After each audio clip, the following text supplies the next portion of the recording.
It also has 4 Boros Reckoner, but it also has 4 Vault of the Archangels. So Cory's taking a risk. All right? Feels a little ambitious. Yeah, it's definitely ambitious. It's definitely, and he also has a swamp. I don't know. You know, this deck could be the next big thing. We're gonna find out right now. Yeah. So we are on our way here. Round 1 of Star City Games Open here in Somerset, New Jersey. We do appreciate you guys joining us early this morning, especially if you're on the West Coast. Congrats to you for waking up. As you do see Reid start off here with a Woodland Cemetery into a Rootbound Crag.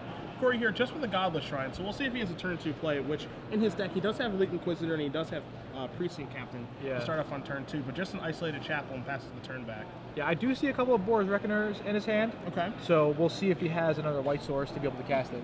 Normally, Boros Reckoner isn't a card you'll see not in a red-white X deck. Yeah. You know, it normally isn't a red-white X deck. Yeah. You know, but here he's only has the white deck to cast it. So kind of tough, but we'll see what happens. So Reid misses a land drop there. Yeah, just a Farseek. Yeah, it just looks like just a Farseek, and Cory's playing his Boros Reckoner, so looks pretty good start for him so far. That's what he wants to be doing. So we'll see if Reid's able to draw his 4th land. You see a Garrett Primal Hunter in his hand. He takes a draw step. Looks like it's another Farseek. So yeah. In theory it's a land, but in reality it's not. He's going to have to pay 2 to get his land drop this turn. Yeah, and I think this is what Cory wants. He wants his opponent to stumble so he can get down a couple of Boros Reckoners. And especially against Reid, Reid doesn't have a card like Supreme Verdict just to get rid of the Boros Reckoners. Yeah. You know, Reid's going to have to rely on something like a Dreadbore and Abrupt Decay to destroy the Reckoner without taking any damage. You take a look at Reid's removal suite here. He does have 1 Liliana Veil that can clean that up, 2 Tragic Slips, an Abrupt Decay, a Dreadbore, 2 Mizium Mortars, 2 Putrefy, a card that we actually didn't even get around to talking about just yet, and 3 Bonfire the Dam. Putrefy, a card that is probably just going to take the place of Murder in all of these builds moving forward. Yeah, pretty much, yeah. All right, so it looks like Cory draws a Lingering Soul. So he does have the Vault in his hand, and he looks like he's lacking blue mana. Yeah. Yeah, I think playing 4 Vaults is a little risky, but maybe in his deck he really needs it. I'm not sure what deck would need 4 Vaults. Yeah, 4 Vault. I mean, Vault of the Archangel is a very, very powerful land. Gives you something to do with your mana. You know, on the turns that you don't have anything to do. But 4 of those, I have to agree with you. That is a lot of that card to see in the main deck, because you're going to see a Lingering Souls here in Cory's 2nd main phase. Yeah. And you can see right now, because he's without blue mana, it might be hampering his development a little bit. Yeah, exactly. He might have a clone or something in his hand. He might be holding onto a Syncopate just in case, Reid draws a 5th land here and tries to play his Garrick. It would be nice for him to have Syncopate. But I'm also kind of surprised that Cory plays Lingering Souls here over another Boros Reckoner. Yeah, I was a little bit surprised about that as well. I mean, the plan here might be, I want to do a little bit of ground, a little bit of air next turn, maybe hit my 5th land drop, play Boros Reckoner, flashback to Lingering Souls, go that way. But I was a little bit surprised not to see the 2nd Minotaur Wizard with the battlefield. Because it also kind of works out better if you were just play Lingering Souls, flash it back next turn when he has 5 mana. Yeah. So we'll see if it works out for him, and we'll see what Reid is going to end up doing. Maybe this is a Huntmaster? Okay. Yep. So there's a Huntmaster by Reid. 2 life and a wolf token, gonna push Duke up to 19. Does he have any land yet? Okay, he does. So he drew an Overgrown Tomb for the turn and does just pass the turn back. So, he's developing a little bit slowly here because of that slow start with the Rootbound Crag and the Woodland Cemetery, but it looks like he's starting to regain his footing a little bit at least. Yeah, all right, so there's the Vault. So this will allow Cory to attack with his entire team. I mean, he could attack anyway with it, but it just will be a nice threat later on in the game. Yeah. I also saw Cory draw a Restoration Angel. Okay. So this might be interesting here, but I think Cory's line of play would be flashback Lingering Souls, play another Boros Reckoner. So you're going to see this attack here for 5. Reid immediately is just going to take the damage. No sense in double blocking the Boros Reckoner or anything like that. Not going to get anything done that way. So he's going to push himself down to 14. And we'll see if Cory is going to make that line of play as you brought up, of Boros Reckoner, flashback Lingering Souls. Yeah, I mean, Reid really has no good blocks here. So, and I'm pretty sure that's what he wants to do here. If he had an extra mana, for example, if Cory had 6 lands, he could flashback Lingering Souls, pass a turn, have Restoration Angel just to stop the Huntmaster from flipping. Sure. So no play here. So he did pass the turn. He's just going to leave Restoration Angel up, and you're going to see Reid going to flip that Huntmaster into Ravager of the Fells. There's going to be a trigger here. Looks like maybe Cory's unaware of what Huntmaster does, actually. So sometimes players come to an event, haven't played against many different types of decks, maybe just played against their friends. So Cory will take 2 damage and lose 1 of his tokens. Reid draws a card. It is a Thrag Tusk, not a Bonfire of the Dam, which he does have, again, 3 copies of in his main deck.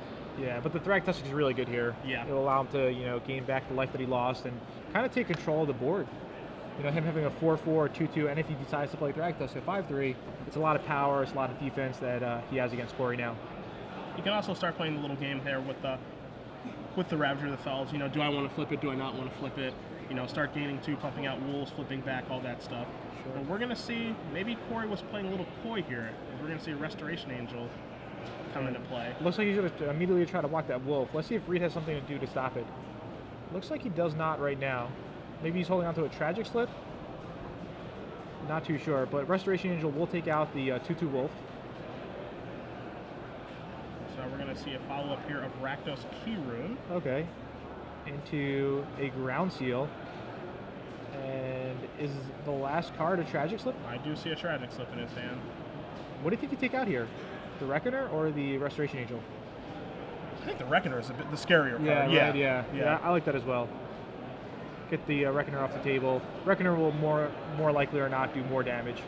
So, you know, if you're Reid right now, so you only see white-black mana in play, and you also see a Vault of the Archangel. So, you know, the thing that you immediately think of if you're Reid is, you know, okay, there's a white deck with white-black lands and Boros Reckoner, maybe like some sort of hybrid form of the Aristocrats. Yeah, exactly. So I don't want to get Blasphemous Acted out of nowhere.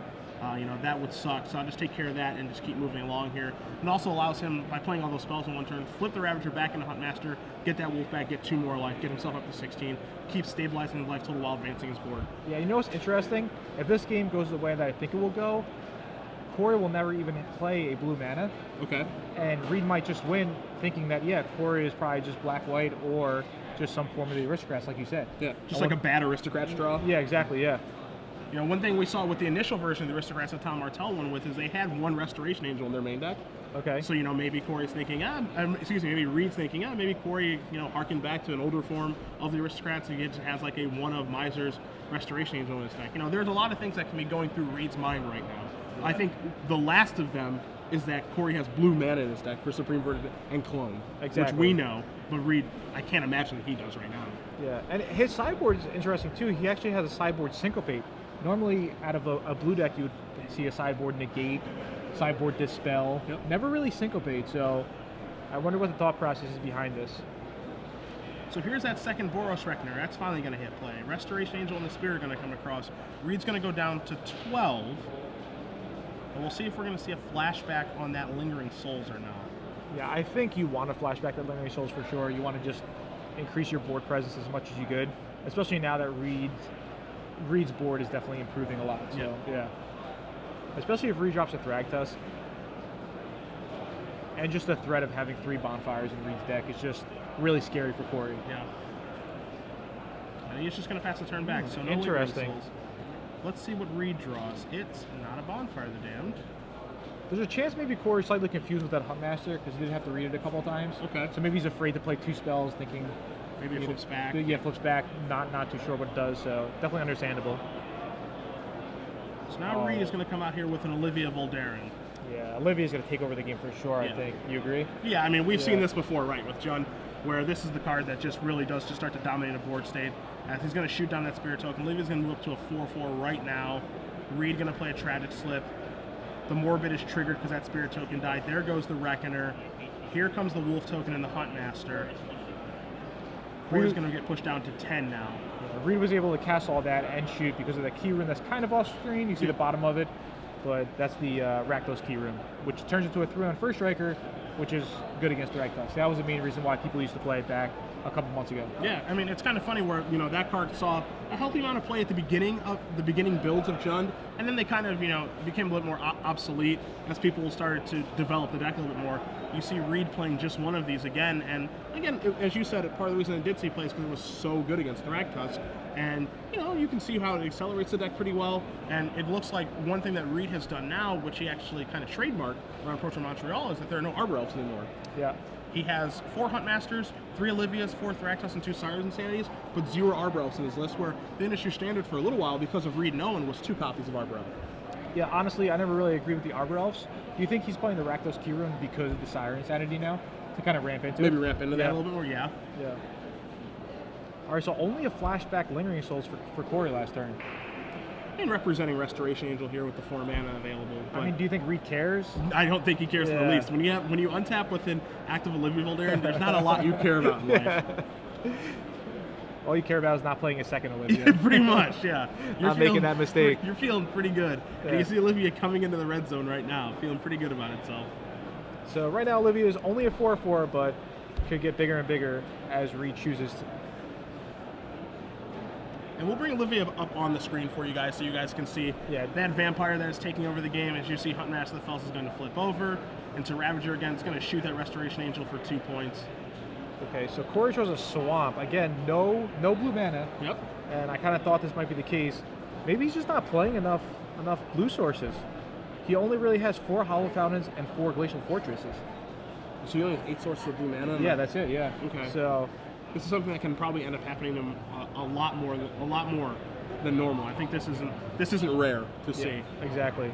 All right, so there's Olivia on the screen. Yeah. So just for 5 mana, Reid could take control of any vampire. I mean, this card isn't new. Yeah. It's still good. Do you know what card's a vampire? Which one? Duskmantle Seer is a vampire. Actually, I didn't know that. I feel like I should have known that. Yeah. Have you had that taken over a time I did. or two? It was actually against Reid. we were just playing for fun at WMCQ, and he stole my Duskmantle Seer for 5 mana. Didn't have to shoot it at all. This belongs to me now. Yep. And so we're going to see Olivia shoot Restoration Angel once, shoot it twice. That's going to go away, I think. Yeah, because of the Huntmaster originally on the upkeep dealt 2 damage to the Angel and Cory. Yep, and you see Reid pointing at the Huntmaster, the Ravager saying, I dealt 2 with that. Exactly. So Olivia's going to pump up a little bit here. Reid's going to untap. He's going to draw. That's got to be it's a bonfire. I don't think Reid wants to show it to him. I don't think he wants to show it to him either. Especially, it looks like Cory's kind of unfamiliar with some of the cards. Yeah. So if he doesn't know Huntmaster, maybe he's not too sure about bonfire. Yeah. So definitely a good call by Reid. No point to give your opponent more information if you don't have to. Alternatively, could be the bonfire bluff as well. I mean, we didn't get a good look at the card. Yeah. You know, it could be the bonfire bluff of, oh man, I could cast this, but I don't want to, I don't need to. Something like that. But either way, Reid Duke is going to be up a game here against Cory Coleman with Jund. And we'll take a look at Cory's sideboard first because he is going to be down a game. We will. What's he got to help him over there, Gerard? Okay, so pretty much against Reid, he might want to bring in the Nevermores, just because he doesn't have much, to be honest. Okay. Pithing Needles, I mean, he didn't really see any Planeswalkers out of Reid. He did see Olivia. Yep. So he might think, hey, I want to stop Olivia. He doesn't want another Elite Inquisitor. I'm not sure when you would want another Elite Inquisitor, to be honest. Yeah, I mean, Zombies isn't that big of a deck in the format, so I'm not sure when you would want an additional one of those. The extra Syncopate, I mean, he is going to be on the play. Maybe he'll want the extra Syncopate because he's on the play. Putrefy the Grave, no. And a couple more Supreme Verdicts, probably not. Maybe the Sorin. Sorin's historically pretty good against Jund. Yeah, I mean, it's not bad. The issue with Sorin in this matchup really is like, it's okay, it's not great. It might just be a necessary evil. What I found, especially when assessing the Aristocrats Act 2, is that, yes, you want to board Sorin against Jund, but you can't riot to victory because they have Bonfire at the end of the day. Exactly. You know, they have no problem dealing with the tokens. If you had access to, like, Intangible Virtue to go along with those tokens, a little bit more scary. But even then, I mean, Jund is very capable of just hard casting a Bonfire for 2. Yeah, definitely. And they have 4 Farseeks, all that mana, and the Rakdos Key Rune, so. And Reid saw Lingering Souls out of Cory's deck. Yeah. So he's definitely going to leave in his Bonfires. Yeah, those Bonfires are not going anywhere. Yeah, so honestly, he doesn't really have too much to bring in, and honestly, I would want to take out like the Vault of the Archangels, just because they're not doing too much for me. But we'll see what happens and see what Cory decides on. I mean, you bring up Nevermore. Is there a card that you would want to name in general? I mean, if you're Cory, the thing that comes to your mind is like, okay, Reid played Olivia Voldare, and I just died to it immediately. Also, Huntmaster. Yeah. You know, it's Cory doesn't have any way to look at his opponent's hand. Doesn't have any like neat interaction like on Summon or Cyclonic Rift. So he's gonna have to kind of blind the Nevermore. Okay. I think maybe Cory's metagame, either at his local store or the friends he's playing with, is kind of more narrow. Okay.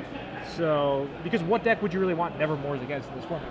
Yeah, I mean, the only decks that you really want Nevermore against is probably, you know, your Supreme Verdict decks where you want to name that. That's a strategy that, you know, Sam Black employed with Green White Humans many moons ago, which is boarding in Nevermore, naming Supreme Verdict, or Sphinx of Revelation and going from there. When you're playing against Jund, and you can look at the numbers here of Reid's spells, 2 of this, 2 of that, 1 of that, 1 of that, you know, as far as removal is concerned, and then his creatures, while they're all different and all unique, they're all very powerful. So, you know, if you name Huntmaster of the Fells, you can just lose to Olivia Voldare, or vice versa. Well, yeah, or Thragtusk. Yeah. So trying to snipe and guess the right creature with Nevermore seems very, very hard to do. Definitely. Maybe Cory's metagame is more something like a Human Reanimator, or is more combo oriented. Sure. Where Nevermore actually could have a big impact. You know, name Unburial Rights. So we'll see what happens. What about Reid? What is he going to bring in? Reid side over here, 2 Pillar Flames, 2 Tragic Slips, 2 Vampire Nighthawk, 2 Liliana the Veil, 2 Vraska the Unseen to go along with 5 Singletons in Duress, Ground Seal, Mizium Mortars, Rakdos Return, and Deadbridge Chant, a card that we'll get to in a moment. Sure. I mean, Reid won that game pretty easily. Again, he didn't see a lot of cards from Cory. Tragic Slip definitely did a lot of work in that game because it took out both of the Reckoners. So I could see him maybe wanting the sideboard in a couple of those. You see the 2 Ground Seals in Reid's main deck. Those are pretty easy swaps. Additionally, Sire of Insanity, I don't think it would be great in this matchup based off of what we saw from Cory. So maybe he sideboards in, I don't know, Liliana the Veil, Vampire Nighthawk, Pillar of Flame, something like that. I don't think he really wants a ton of these one-ofs here. Maybe the Mizium Mortars. But as we do see both players looking at their opening hands, and Cory's going to take at least 1 mulligan. Yeah, this is his first mulligan. Deadbridge Chant, another card from Dragon's Maze, a card that people are writing about in the sideboard of Jund as basically the replacement to Staff of Nin moving forward. Yeah, to be honest, I think Deadbridge Chant is worse than just having Underworld Connections. Okay. I think Underworld Connections will allow you to draw more cards, will have more impact on the game. Okay. Compared to Deadbridge Chant, where it's 6 mana, then it doesn't have any real immediate impact on the game, right? If you just play it and they kill it, that's it. Sure. Lots of times when you play Underworld Connections, you play it with 4 mana, so 3 mana, you put on that land, immediately draw a card. They don't kill it, you draw another card. Here, I think Deadbridge Chant is slightly worse than Underworld Connections. Okay. That's my take on it. The interesting thing about all 3 of those cards in Deadbridge Chant, Staff of Nin, which looks like the card that it's replacing for Reid, and Underworld Connections, is with the influx of Acidic Slime in the format, it's kind of scary to play all 3 of those cards because they all die to it. Exactly. But with Underworld Connections, you could actually get maybe a card or 2 before that actually does happen with the Acidic Slime. Yeah. But either way, Cory is happy with his 6 cards. You're going to see a Farseek here from Reid on his 2nd turn, and Cory does have an Elite Inquisitor in play.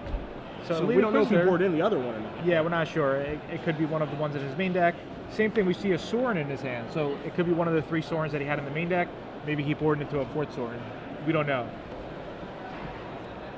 So in this game, you actually see Gerard. Cory does have blue mana. Yeah, he does. Yeah. Down there, so. And I think he's playing a Glacial Fortress too. Yeah. So I think Reid's probably a little surprised here. Yeah, Reid's probably thinking, okay, I thought maybe it was just like a black-white deck, maybe a black-white token strategy game 1 with Boros Reckoner, but now he's got some blue mana, so now Reid has to kind of shift gears a little bit and think about maybe counter magic or Sphinx of Revelation, Supreme Verdict, what have you. Yeah, Cory's hand looks to be Sorin and Supreme Verdict, and that's kind of the problem with playing aggressive creatures like Elite Inquisitor or Precinct Captain, or Boros Reckoner as well, and then playing Supreme Verdict. It's kind of a combo. Yeah. Counterintuitive, if you will. Yeah, exactly. So we're going to see a Vampire Nighthawk here from Reid coming to play. So he does have 2 of those in the sideboard, and it looks like he moved those in. Yep. Now, I think what's going to happen here, I think Cory has to play Sorin and just make a token. So he'll be able to attack past that Vampire, because it's a Vampire, and play a Sorin and make a token. I think that's the best line right here. Looks like they're waiting for some dice, and that's what's going to happen. So here's going to be your 1/1 lifelinking Vampire token here. And as you said, Cory does have those Supreme Verdicts in his hand right now. I think he has 2 copies of it in his hand. I believe so as well. So can kind of, in a backwards sort of way, set Reid up a little bit here. Maybe it's, next turn Reid plays an Olivia, Cory pulls the trigger on the Supreme Verdict, ups the Sorin up to 5, and then, that's a real threat that Reid has to be concerned about then. Of course. I think Cory has a 2nd Sorin in his hand too. Sure. So I think his hand is Sorin, Supreme Verdict, Supreme Verdict. So there's a Rootbound Crack, here's a Thragtusk. Reid gonna move up to 23. Yeah. And I think this might be a nice time for Cory to get a emblem from Sorin. Okay. +1, +0 to all his guys, so his Elite Inquisitor can attack past the Thragtusk. Okay. And then he can just play a 2nd Sorin. Gotcha. Do you think that line of play is reasonable here? I think it's perfectly reasonable. I mean, being able to just one up a Thragtusk on its own with the emblem plus the Elite Inquisitor is actually pretty good right now, right? Yeah, exactly. So Sorin starts at 3. He picked it up to 4, and they got attacked down to 2. And then for the ability, he'll have to sacrifice Sorin, which that's exactly what he does. So here's your emblem. So it's going to make Inquisitor a 3/2 first striker, and that Vampire is going to be a 2/1 lifelinker. And I think playing a 2nd Sorin after attacks is probably the way you want to do it. Yeah. There's attack for 3, play Sorin, and pump it up again. Let's see if Cory takes his line of play. And he's definitely thinking about it. All right. And that's the line he chooses. So there comes the Inquisitor. in for 3. Reid, of course, going to take that damage, not going to throw away his Thragtusk here. He moved that Supreme Verdict to the front of his hand. Did. I would probably disagree with casting it right here, but we'll see what he decides to do. All right. And he does go for the Supreme Verdict. So the verdict is in. Reid is going to get a Beast token here. Yeah, that wasn't even really a favorable trade for Cory. Yeah. I think, Reid is very happy with that because he's ahead on the board now. Yeah, definitely. Him having a 5-3 that couldn't attack, or a 3-3 that could attack, he'll definitely want the 3-3 that could attack. Thragtusk couldn't really attack because of the 3-2 first striking Elite Inquisitor. So now you're going to see Reid come across with a Beast token. Going to knock Cory down to 17 and follow up with another Thragtusk here. And he's going to move himself up to 25. And now Cory's in a whole lot of trouble as Reid plays an Overgrown Tomb, tap and pass to the turn because, his deck doesn't have a great way to stabilize past this. He does draw a Boros Reckoner for the turn, which isn't terrible, but, we can't see Reid's hand, but he's thumbing through at least 3 cards there. And probably a removal spell? Yeah, I mean, it's Jund, right? There's at least one removal spell over there. And he didn't play a removal spell the whole game so far, and it's going on turn 6. So we'll see what Reid has. So the Reckoner is here to try to stabilize the board. Reid untaps, he draws. It's not a Bonfire of the Damned, as he is going to think through his turn here. 4 mana being tapped. There's a Huntmaster and a Wolf token to push Reid up to 27. A Blood Crypt and just passes the turn back. So Reckoner is actually going to stand tall here. Yeah, and I think Cory's going to have to use his second Supreme Verdict. Well, there's a Lingering Souls. Maybe not. Okay. Maybe he could try to bait out more from Reid. Maybe one more creature. All right. Just one more. We'll see. I think though. You know what? I think Cory could just play Lingering Souls here. I think that's the line. Play Lingering Souls. Maybe play Sorin. I don't think he needs to use his Supreme Verdict yet. I think that's his only way he's going to possibly win this game. Well, Boros Reckoner is coming across, so that's got to be a verdict. Yeah, it is a verdict. So Verdict's going to clear up all this stuff. It's going to leave Reid with a Beast token. Yeah. But look, now Cory's kind of in the same spot that he was a couple of turns ago. Yeah. No board. Reid has a bunch of lands and a Beast token. And if you look at that Sorin Emblem token, not really doing too much of it. Yeah. I think it was very good the turn that it was initially made. Yeah. It's just going to tap. Oh my goodness. Wow. So there we see it for the first time on camera. Sire of Insanity. And I thought he might sideboard that out. I was wrong, and it's looking pretty good right now. So there's the Sire of Insanity. Each player discarding their hands on Reid's end step. Flashback and Lingering Souls here. Cory just has to play off the top. And you take a look at his deck list, which you have in front of you, Gerard. This is not a deck that plays very well off the top. Yeah, it does at not. all. Yeah. I mean, pretty much his best draw next turn is probably something like a Sublime Archangel to be able to attack. Yeah. At least Cory could double block the Sire. Yep, because those are 2/1s. Yeah, they're 2/1 flyers. So maybe if Reid blank, I just feel like Reid's gonna miracle a Bonfire or draw like a Wolf Run. Yeah, I was thinking the exact same thing. Yeah. And the thing is too is like, you see Reid attacking with both the guys, but it's like Reid doesn't have to attack, Yeah. Like they can just keep playing off the top where Reid has this like better board position, where the Sire's going to bite the dust, and here's just a Thragtusk to replace that. So yeah. I think things favor the Jund deck a lot when you're in this top decking battle because its draws are so powerful. And there's a Sublime Archangel. You called it, actually, yeah. All right. So it would have been good if Reid didn't draw the Thragtusk, I would say. Yep. At least he could start dealing lots of damage. But now I think Cory's gonna have to try to just trade. Either trade with the Thragtusk or trade with the Beast token, just to survive. And Reid more than happy to come across with either one and let Cory make the decision here. I think you have to block the Thragtusk and hope you draw another Supreme Verdict off the top. Sure. I mean, Cory has 2 Supreme Verdicts in his main deck. He has 2 more on the board. Maybe he boarded them in. We don't really know. You do see the trade with the Thragtusk here, so Beast token coming in. We'll see if Reid has a follow-up play or not. Another, powerful spell like the Thragtusk, a Garrick. Just a pass back. All right, so probably just a land.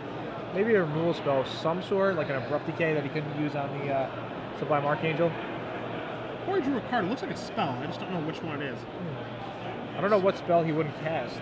Could be Restoration Angel. Ooh, maybe What? No? No, it's not. I was almost positive it was a spell. Yeah, it kind of did look like a spell. Oh, it was an Arcane. Oh, wow. It was okay. a vault. Okay. It was a vault, and now he draws Restoration Wow, Angel. we're calling all the cards. I call the Sublime Archangel, you call the Restoration Angel. The problem for Cory, of course, right now, however, is that life total. Yeah. I mean, all Reid has to do is attack with both his guys. Yeah. And I'm pretty sure that's what Reid's going to do, and Cory just concedes. Was a good sport about it, shook Reid's hand, said good game.